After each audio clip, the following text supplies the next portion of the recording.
तो देखिए, आपको बता दें कि थोड़ी देर पहले हमने आपको जोरदार तस्वीरें भी तालियों के दिखाई थी। साथ स्वागत कीजिए माननीय उप मुख्यमंत्री मध्य प्रदेश राजेंद्र शुक्ला जी का। और अब इस पैनल की शुरुआत करेंगे हमारे रेसिडेंट एडिटर अनुराग द्वारी जी।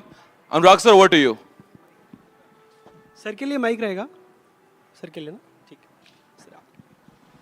तो बहुत बहुत स्वागत है। बहुत व्यस्त कार्यक्रम था उप मुख्यमंत्री राजेंद्र शुक्ल जी का, लेकिन उन्होंने हमारे लिए यहाँ वक्त निकाला, तो सबसे चाहेंगे कि जोरदार तालियों के साथ इनका स्वागत करें।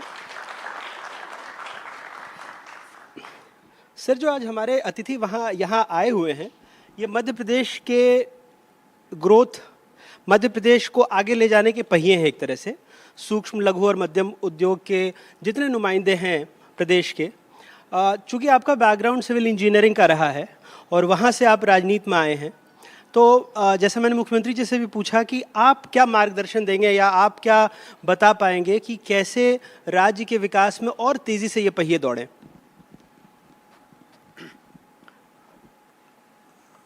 अनुराग जी, किसी भी प्रदेश के विकास के लिए एक मजबूत रोबस्ट इंफ्रास्ट्रक्चर की ज़रूरत होती है। हमारे प्रदेश में बीमारू राज का कलंक इसलिए लगा था कि हमारे यहाँ की सड़कें, बिजली की स्थिति ये बहुत ही ज़्यादा कमज़ोर स्थिति में थी और इसलिए हमारी पूरी इकोनॉमिक ग्रोथ जो है वो स्लो हो गई थी और इसी के कारण बीमारू राज का कलंक लग गया। लेकिन पिछले वर्षों में बहुत ही ऐतिहासिक काम हुआ है। 24 घंटे बिजली देने का काम हुआ। हम पावर सरप्लस स्टेट हैं।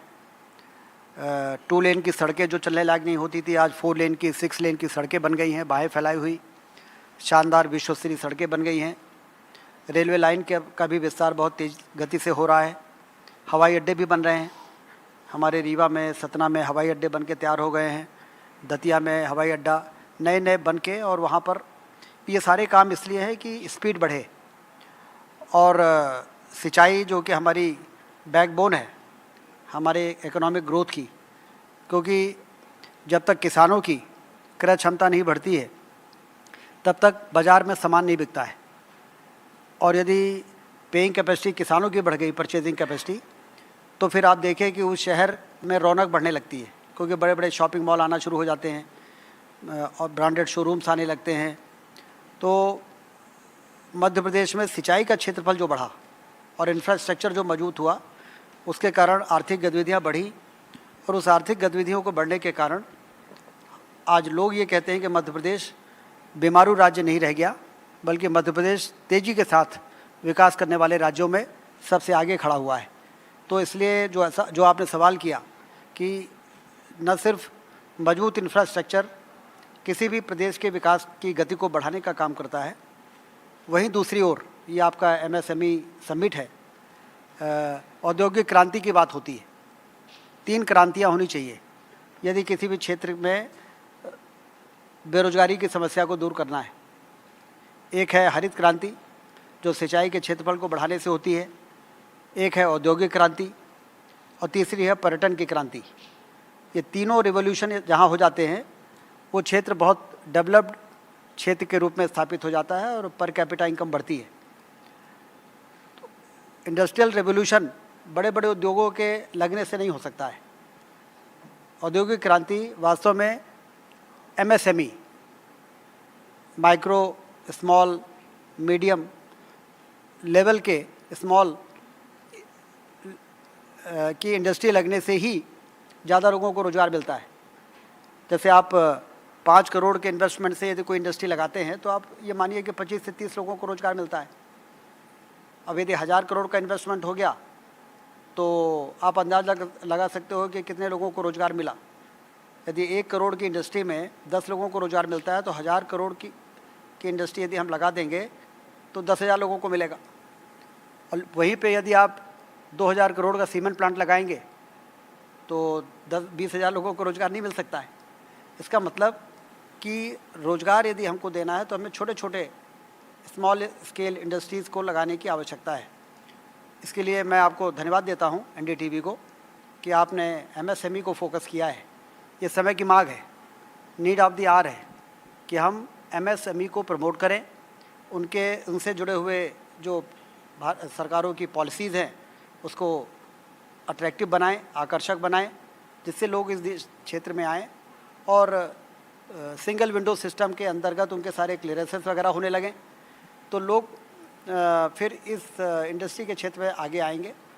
और मध्य प्रदेश सरकार ने इंडस्ट्रियल एरिया बनाए हैं, विकसित किए हैं, न सिर्फ बड़े उद्योगों के लिए बल्कि छोटे छोटे उद्योगों के लिए सिर्फ लोग जाते हैं। प्लग एंड प्ले सिस्टम भी है कि वहाँ पर आपको बिजली, पानी, हर चीज़ों के लिए सुविधा मिलेगी। ज़मीन जहाँ पे आप चाहेंगे वहाँ पर मिल जाएगा। लैंड बैंक पर्याप्त है। तो इस प्रकार से जब कोई राज्य काम करता है तो तेज़ी के साथ विकास होता है। मध्य प्रदेश में इन सब चीज़ों को ध्यान में रख के काम हुआ है। सर, शायद कम लोग जानते होंगे कि तैराकी भी आपका शौक़ है। मध्य प्रदेश के आसपास समंदर तो है नहीं तैरने के लिए। कहने का मतलब ये था कि लैंडलॉक्ड स्टेट है और अक्सर देखा जाता है कि जो लैंडलॉक्ड स्टेट है वहाँ पर थोड़ी संभावनाएं कम हो जाती हैं। क्या आप इसको अवसर के रूप में देखते हैं, क्योंकि देश का दिल है और यहाँ से बाकी की कनेक्टिविटी बहुत अच्छी है अगर लैंडलॉक्ड है तो भी? देखिए, यदि लैंडलॉक्ड है तो ये भी है कि हम हार्ट ऑफ द कंट्री में हैं। बिल्कुल, हृदय प्रदेश है। तो किसी भी दिशा में अपने प्रोडक्ट को ले जाने के लिए हम आसानी से लॉजिस्टिक्स को यहाँ पर डेवलप कर सकते हैं। दक्षिण से आने वाला कोई प्रोडक्ट यदि नॉर्थ ईस्ट या साउथ में जाएगा तो मध्य प्रदेश से होके जाएगा। तो उसके यदि कुछ नेगेटिव पॉइंट हैं तो पॉजिटिव पक्ष भी है। वहीं दूसरी ओर यदि हम एक्सपोर्ट ओरिएंटेड प्रोडक्ट में जाना चाहते हैं तो हमारे यहाँ सी शोर नहीं है, पोर्ट नहीं है, लेकिन ड्राई पोर्ट हैं। आप मंडीदीप में और हमारे पीथमपुर में कई जगह ड्राई पोर्ट विकसित किए गए हैं कि यदि कोई एक्सपोर्ट ओरिएंटेड प्रोडक्ट है तो वहीं पर आपका कस्टम क्लियरेंस वगैरह हो जाएगा और आप रेल के थ्रू आपका पोर्ट में पहुंच जाएगा प्रोडक्ट और वहां से शिप में पहुंचा दिया जाएगा और वहां से सीधे निकल जाएगा। क्लियरेंस से सारे यहीं से हो जाएंगे। तो मध्य प्रदेश ने जब इन्वेस्टर सबमिट करना शुरू किया तो ये बात आई थी जो आपने कहा कि मध्य प्रदेश का जो समुद्र न होने के कारण, लैंड लॉक्ड स्टेट होने के कारण हमें ये परेशानी आ सकती है। तो सरकार ने ये निर्णय किया था कि हम ड्राई पोर्ट विकसित करेंगे और वो जो कमी है उसको दूर कर देंगे। तो इसलिए आप देखें जो SEZ बना है इंदौर में, वहाँ पर जितनी भी इंडस्ट्रीज़ हैं सारी एक्सपोर्ट ओरिएंटेड है और वहाँ का बनने वाला प्रोडक्ट सीधे ड्राई पोर्ट के थ्रू विदेशों में चला जाता है। तो इसलिए मध्य प्रदेश में अपने निवेशकों के सुविधा देने के मामले में जो कुछ भी बेहतर किया जा सकता है मध्य प्रदेश में हुआ है और अब ये आने वाले समय में एक औद्योगिक क्रांति के रूप में महाराष्ट्र और गुजरात के बराबरी में मध्य प्रदेश पहुंचेगा, ऐसा मुझे पूरा भरोसा है। सर, मैं एक आखिरी सवाल आपसे लेता हूं, फिर मैं चाहूँगा कि अगर हमारे जो साथी हैं अगर उनमें से भी कोई सवाल आपसे पूछना चाहें, क्योंकि संभावनाएं अपार हैं जैसा आपने कहा और पिछले कुछ वर्षों में हमने देखा भी है मध्य प्रदेश में लगभग दोगुने हो गए हैं MSME और 25 लाख के आसपास लोगों को यहाँ से रोज़गार भी मिला है, रोज़गार का सृजन भी हुआ है। तो चुनौतियाँ बहुत हैं और अवसर भी बहुत हैं। सरकार की तरफ से क्या सहयोग मिल रहा है, फिर चाहे वो स्टार्टअप्स को लेकर इनिशिएटिव हो या एक बैंक बनाने की बात हो, जैसा पहले भी कहा गया था कि 100 करोड़ का एक पेड अप कैपिटल भी हम देख रहे हैं। तो सरकार की तरफ से और क्या आप लोग सोच रहे हैं जिससे MSME सेक्टर जिसमें रोज़गार देने की ज़्यादा संभावनाएं हैं, प्रधानमंत्री का भी बहुत ज़्यादा फोकस है, तो इसमें और मध्य प्रदेश क्या सोच रहा है या क्या करना चाहता है? देखिए, MSME डिपार्टमेंट की ओर से अभी आगे क्या उनकी पॉलिसीज़ में है वो तो हमारे मंत्री जी आए थे, उन्होंने आपको बताया होगा विभाग के मंत्री के नाते। लेकिन जैसा मैंने आपसे कहा कि इंडस्ट्री लगाने वालों को 3-4 चीज़ों की आवश्यकता होती है। एक तो उनको ज़मीन मिल जाए, सिंगल विंडो सिस्टम के माध्यम से इसकी बहुत ज़रूरत है, सिंगल विंडो की सारी चीज़ें मिल जाएँ। तो हम लोगों ने एक पोर्टल विकसित किया था, वो पोर्टल फंक्शनल हो ही गया होगा, अभी मुझे उसका स्टेटस पता करना है, जिसमें मेजर इंडस्ट्रीज़ और MSME दोनों के सारे अप्रूवल्स कितनी जल्दी हो सकते हैं फास्ट ट्रैक में, उसकी व्यवस्था ये लोग चाहते हैं। और हमारी इंडस्ट्रियल पॉलिसी ऐसी हो कि सब्सिडी से लेके और तमाम तरह की चीज़ें, कैपिटल सब्सिडी है और इंटरेस्ट सब्सिडी है, इन सब चीज़ों में उनको जो प्रोविजंस हम लोगों ने किए थे उसको लोगों ने काफ़ी अप्रिशिएट किया था। इसीलिए आपने जो कहा कि इस क्षेत्र में तेज़ी के साथ निवेश बढ़ा है। तो ये मुझे लगता है कि मध्य प्रदेश क्षेत्रफल के दृष्टि से दूसरा सबसे बड़ा राज्य है। हमारे यहाँ ज़मीन की कमी नहीं है, बिल्कुल। हमारे यहाँ पानी की कमी नहीं है, और हमारे यहाँ बिजली की कमी भी नहीं है, और लॉ एंड ऑर्डर के मामले में भी मध्य प्रदेश शांत, बाय एंड लार्ज बहुत अच्छा है। पॉलिटिकल स्टेबिलिटी भी है। पॉलिटिकल स्टेबिलिटी भी आप देख ही रहे हैं, विधानसभा के चुनाव, लोकसभा के बाद जिस तरह से जनता का समर्थन मिला है, तो वो भी स्टेबिलिटी है। तो इन सब चीज़ों को लोग देखते हैं और उसके बाद फिर तय करते हैं कि हमको किस प्रदेश में जाके अपना निवेश करना है।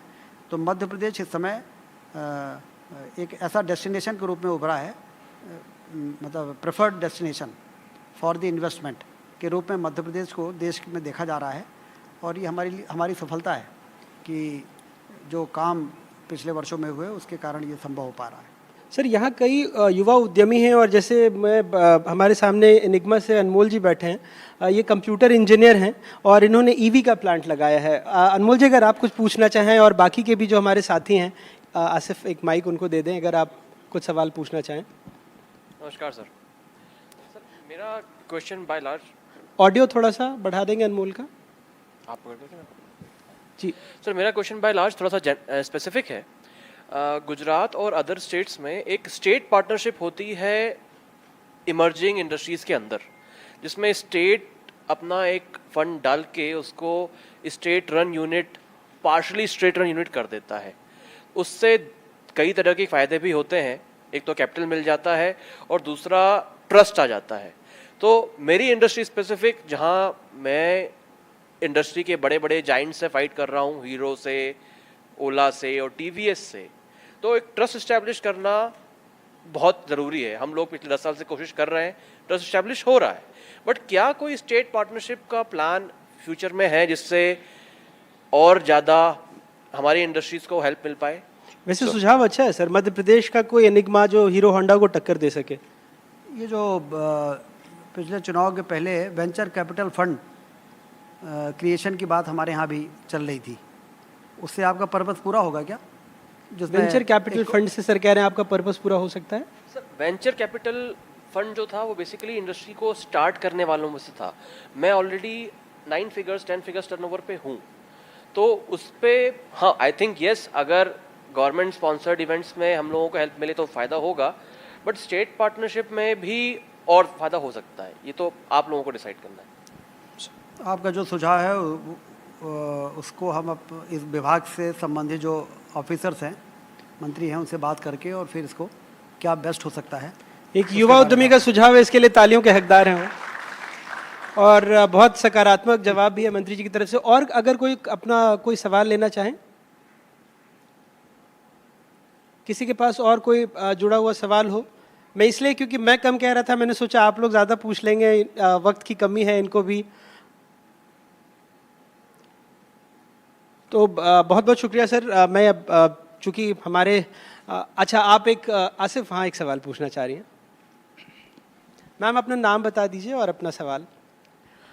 Hello sir, I am Pragati Singh from Rewa and my question is कि हमारा जो रीवा सिटी को मैं काफ़ी अच्छे से, उतना अच्छा नहीं लेकिन थोड़ा बहुत जितना भी जान पाई हूँ, जो मेरा ऐसा मानना है, मुझे ऐसा लगता है कि हमारा शहर वाइट टाइगर के नाम से फेमस है, वो तो है, सारी चीज़ें हैं और काफ़ी प्रोग्रेस किया है।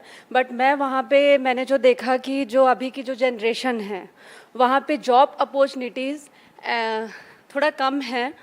इसको हम कैसे ग्रो कर सकते हैं, आप इसके लिए क्या सुझाव देंगे हमारे यंगस्ट को और जो भी आगे बढ़ना चाहते हैं? प्लस जो है वहाँ पे बिजनेस अगर कोई स्टार्ट करना चाहते हैं, क्योंकि कंपटीशन बहुत हाई हो गया है, कैसे उसे ग्रो कर सकते हैं और इसके लिए आप क्या सुझाव देना चाहेंगे, वो हम आपसे जानना चाहते हैं। ये तो रीवा से सवाल आ गया सर। नहीं, मैं सर से पहले मैं सुझाव देता हूँ कि वहाँ पर एमएसएमई में लोगों को ये ज़्यादा से ज़्यादा निवेश करें तो ज़्यादा से ज़्यादा रोजगार आएगा। सर आप जी कुछ कहना चाह रहे थे?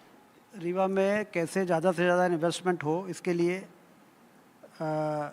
एक तो रीवा में बाकी जो इंफ्रास्ट्रक्चर बना उसके अलावा मुझे आपको बताते हुए खुशी है कि रीवा में हम अगले महीने एयरपोर्ट शुरू कर रहे हैं और हवाई सेवा, क्योंकि जब मैं इंडस्ट्री में था तो इन्वेस्टर समिट में जब मैं जाता था तो लोग कहते थे कि मैं कहता था कि आइए रीवा में बड़ा पोटेंशियल है, 40 मिलियन टन सीमेंट बनती है वहाँ पर, 15,000 मेगावाट बिजली है, टूरिज़्म के लिए भी बहुत स्कोप है वहाँ पर, 3 नेशनल पार्क्स हैं वहाँ पर, वाइट टाइगर सफारी रीवा में बन के तैयार हो गई है। तो इन्वेस्टर्स हमसे एक सवाल पूछते थे कि क्या वहाँ पर एयरपोर्ट है, तो मैं चुप हो जाता था क्योंकि एयरपोर्ट तो नहीं था। तो आजकल इन्वेस्टमेंट को यदि हमको बढ़ाना है तो कई चीज़ों के साथ साथ एयरपोर्ट भी बहुत ज़रूरी है। तो आपके सवाल का एक जवाब तो ये है कि कैसे रीवा और आगे बढ़े, इसके लिए एक तो ये, दूसरा हम रीवा में आईटी पार्क भी ला रहे हैं, जिससे कि आईटी कंपनीज जो हैं वो भी रीवा में आएँ, और जब आईटी कंपनीज आती हैं और वहाँ से ऑपरेट करती हैं तो फिर हज़ारों की संख्या में रोज़गार के अवसर पैदा होते हैं, लोगों को काम करने का मौका मिलता है। बच्चों को हैदराबाद और बेंगलोर और आईटी सिटीज़ में जाने की आवश्यकता थोड़ा कम हो जाती है। और इसके अलावा मुझे ऐसा लगता है कि उत्तर यूपी जो है वो हमारे रीवा और क्षेत्र से लगा है, विंध्य से लगा हुआ है, और यूपी की पॉपुलेशन है 25 करोड़। मतलब मार्केट यदि हिंदुस्तान में सबसे बड़ा कहीं है उत्तर प्रदेश, तो उत्तर प्रदेश है, जो हमसे लगा हुआ है, गेटवे है हमारा क्षेत्र। तो उसमें यदि हम इंफ्रास्ट्रक्चर और एयरपोर्ट और सब सारी चीज़ें लाने में सफल हो जाएंगे तो लोग रॉ मटेरियल भले कहीं बाहर से लाएं। हालांकि आपने जैसा कहा ना कि बेरोज़गारी एक समस्या है, तो बेरोज़गारी की समस्या को दूर करने के लिए हमें व्यापार बढ़ाना पड़ेगा। व्यापार उसी इलाके में बढ़ता है जहाँ पर इरिगेशन बढ़ता है, क्योंकि सबसे बड़ा जो कंज्यूमर है वो किसान है। किसान जब धरती से दौलत पैदा करने में सफल हो जाएगा तो उसके पास दौलत आती है तो वो पैसा खर्च करता है। आपने देखा होगा रीवा में जितने भी ब्रांडेड शोरूम्स हैं वो एक एक करके रीवा में पिछले 5, 7, 10 वर्षों में उनका पहला जो प्री डेस्टिनेशन है वो रीवा हो गया है, क्योंकि उनको मालूम है कि यहाँ पर लोगों में खरीदने की क्षमता बढ़ गई है, वो हमसे ज़्यादा स्टडी करते हैं। तो उसके कारण वहाँ का व्यापार बढ़ रहा है। व्यापार भी बढ़े, उद्योग भी आए, पर्यटन भी बढ़े, ये सारी चीज़ें जब एक साथ हो जाती हैं तो फिर समस्याएं दूर हो जाती हैं। तो वो दिन दूर नहीं है जो आपने कहा कि रीवा के लोगों को रीवा में ही पर्याप्त रोजगार कैसे मिले। उस दिशा में हम लोगों ने 20 वर्ष पहले बहुत गंभीरता से काम शुरू कर दिया था। 3 लाख एकड़ में अभी सिंचाई का पानी पहुँचा है, 2 साल में ये 6 लाख एकड़ में हो जाएगा और 5 सालों में ये 9 लाख एकड़ हो जाएगा। भोपाल से तस्वीरें देख रहे थे आप, एक नजर डालते हैं हेडलाइंस की ओर।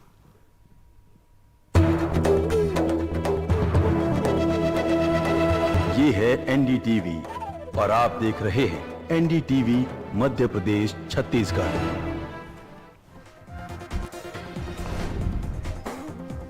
नए कानूनों पर गृह मंत्री अमित शाह ने की प्रेस कॉन्फ्रेंस, कहा पूरी न्याय व्यवस्था का हुआ भारतीयकरण, मौजूदा समय के हिसाब से जोड़ी गई धाराएं अब दंड की जगह न्याय पर जोर।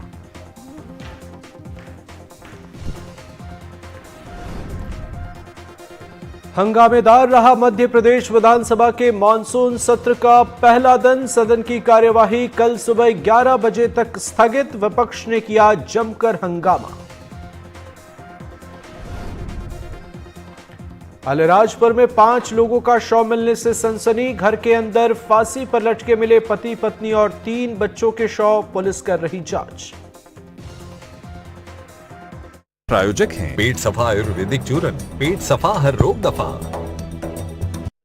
ऐसे कोई कॉलेजेस डाले जाएं जिससे वो स्किल्ड होकर आगे बढ़ें, तो क्या इसकी संभावनाओं में हम कुछ आगे ऐसा विचार कर सकते हैं सर? नहीं, बिल्कुल, आपका सुझाव बहुत अच्छा है।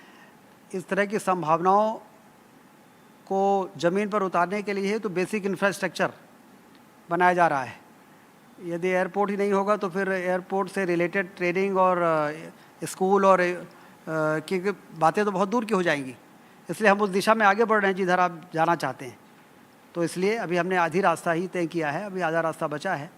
जनता ने अपना आशीर्वाद दे दिया है, तो इसलिए वो आधा रास्ता भी पूरा करने में। और आधे रास्ते में प्रशस्त करने के लिए राहुल जी जैसे सहयोगी आपके साथ हैं जो सुझाव देंगे। यदि इस क्षेत्र से जुड़े हुए हैं तो मेरा उनसे यही कहना है कि रीवा का एयरपोर्ट का उद्घाटन अगले महीने जब होगा, उसके बाद एयरलाइंस वाले जितने भी आपसे संबंध रखते हों उनको आप बताइए कि रीवा में इतना पोटेंशियल है कि यदि रीवा से आप हैदराबाद, रीवा से आप पुणे, रीवा से यदि आप मुंबई अपनी प्लेन चलाना चाहेंगे तो पैक जाएगा। वहाँ इतना पोटेंशियल है, इतना लोग